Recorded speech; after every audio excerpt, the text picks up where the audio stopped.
ಊಟಿಯಿಂದ ಬಂದಮೇಲೆ ಕಂಪ್ಲೀಟಾಗಿ ರೆಸ್ಟ್ ಮಾಡ್ತಾಯಿದ್ದೆ. ಯಾವುದೇ ರೀತಿ ವ್ಲಾಗ್ಸ್ ಆಗಲಿ ಮಿನಿ ವ್ಲಾಗ್ಸ್ ಆಗಲಿ ಯಾವುದನ್ನು ಶೂಟ್ ಮಾಡ್ಕೊಂಡಿಲ್ಲ. ನನಗೂ ಸ್ವಲ್ಪ ಮೆಂಟಲಿ ಬ್ರೇಕ್ ಬೇಕು ಅನ್ನಿಸ್ತು. ಹಾಗಾಗಿ ಬ್ರೇಕ್ ತಗೊಂಡು ಫ್ರೀಯಾಗಿ ಲೇಸಿ ಆದಷ್ಟು ನಾನು ಬೇಡದೇ ಇರೋ ವಿಚಾರಗಳ ಬಗ್ಗೆ ಬೇಡದೇ ಇರೋ ವ್ಯಕ್ತಿಗಳ ಬಗ್ಗೆ ಜಾಸ್ತಿ ತಲೆ ಕೆಡಿಸ್ಕೊತೀನಿ ಅಂತ ಅನ್ನಿಸ್ತು. ಹಾಗಾಗಿ ನನ್ನನ್ನು ನಾನು ಬ್ಯುಸಿಯಾಗಿ ಇಟ್ಕೊಳ್ಳೋದೇ ಒಳ್ಳೆಯದು. ಯಾಕೆಂದರೆ ವಿಡಿಯೋ ಎಲ್ಲ ಶೂಟ್ ಮಾಡ್ಕೊಂಡಿದ್ರೆ ಎಡಿಟ್ ಮಾಡೋದು, ವಾಯ್ಸ್ ಕೊಡೋದು ಇದರಲ್ಲಿ ಬ್ಯುಸಿ ಆಗ್ತೀನೋ ಹೊರತು ಬೇರೆ ವಿಚಾರಗಳ ಬಗ್ಗೆ ಅಷ್ಟು ತಲೆ ಕೆಡಿಸ್ಕೊಳ್ಳಲ್ಲ. ಇದು ಬೆಟರ್ ಅಂತ ಹೇಳಿ ಬ್ಯಾಕ್ ಟು ರೋಟೀನ್ ಅಂತ ನಾನು ಇವತ್ತಿಂದ ಶುರು ಮಾಡ್ಕೊಂಡಿದ್ದೀನಿ. ನನ್ನ ಮಾಮೂಲಿ ನನ್ನ ರೋಟೀನ್ ಏನಿದೆ ಅದಕ್ಕೆ. ಇನ್ನು ಇವತ್ತಿನ ಮಾರ್ನಿಂಗ್ ಡ್ರಿಂಕ್ಗೆ ನಾನು ಸ್ವಲ್ಪ ಬಿಸಿನೀರಿಗೆ ಚಕ್ಕೆನ ಹಾಕಿ ಕುದಿಸ್ಕೊಂಡು ಕುಡಿತಾ ಇದ್ದೀನಿ.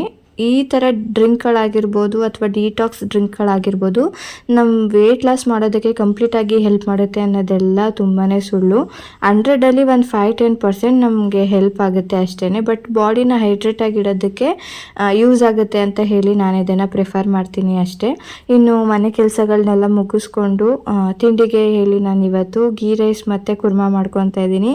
ಮಾಡಿ ತುಂಬ ದಿನ ಆಗೋಗಿತ್ತು. ನಮ್ಮ ಅತ್ತಿಗೆ ಬಂದಿದ್ರಲ್ಲ ಆ ಟೈಮಲ್ಲಿ ನಾನು ಮಾಡಿದ್ದು. ನನಗೆ ಹೋಗಿತ್ತು ಕುರ್ಮಾ ರೆಸಿಪಿ. 1-2-3 ಥರ ಮಾಡ್ತೀನಿ. ಅದರಲ್ಲಿ ಇವತ್ತು ಒಂದು ಥರ ಮಾಡಿಕೊಂಡೆ. ತುಂಬಾ ಚೆನ್ನಾಗಿ ಬಂದಿದೆ. ಚರಿಮಗು ನನಗೂ ಹಾಲು ಪೌಡರ್ನ ಹಾಕಿ ಹಾಲನ್ನ ಕಾಯಿಸ್ಕೊಂಡೆ. ಇನ್ನು ಸುನಿಗೆ ಬಂದು ಟೀನ ಇಟ್ಕೊಡ್ತಾ ಇದ್ದೀನಿ. ನಾನು ಸ್ವಲ್ಪ ಟೀ ಕುಡಿಯೋದನ್ನ ಅವಾಯ್ಡ್ ಮಾಡಬೇಕಂತ ಹೇಳಿ ಮಾರ್ನಿಂಗ್ ಟೈಮು ಮಿಲ್ಕೆ ಕುಡಿತಾ ಇದ್ದೀನಿ. ಇದಾಗಿತ್ತು ಇವತ್ತಿನ ಮಿನಿ ವ್ಲಾಗ್.